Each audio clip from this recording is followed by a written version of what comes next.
Inside the small room are 2 workstations, a desk, and a black phone with a white label on it that says, Russia phone. That phone is a direct line from the U.S. military to the Russian military, to allow each side to coordinate their operations in Syria so that they do not conflict on the battlefield. Manning the line is a team of 4 American troops who hold various ranks but all have one thing in common: they can speak Russian at a native or near-native level and especially hand-picked for the assignment. They are the ones who actually communicate with Russian forces when either side has plans that could conflict with the others.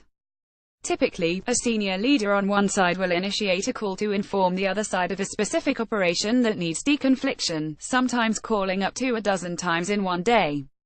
The team will facilitate the call by putting it on speakerphone and translating what the senior leader wants to tell the Russians. Just recently, the Russians on the other end of the line added English-speaking counterparts. The team members who spoke on the condition of anonymity said the calls are very cordial, very professional. One joked it was like talking to a distant cousin, and that the conversation was nothing too substantive. The number of calls per day ebb and flow, depending on the operations. Right now, they said, deconfliction is sporadic, they said. The last time things got busy was during the Russian offensives against ISIS in May, Aden in mid-October and Deir al-Zor in mid-November, they said. The line was created after U.S.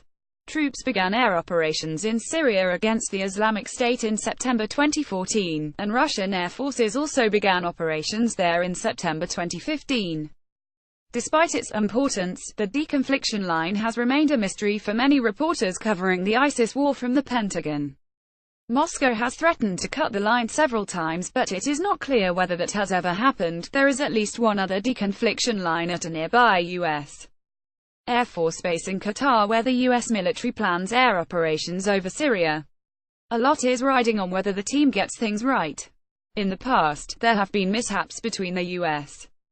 and the Russians. In April, the U.S. struck pro-regime forces by accident, killing 17 and sparking anger on the Russian side. This current team manning the line arrived after that incident. We strive for accuracy, one member said.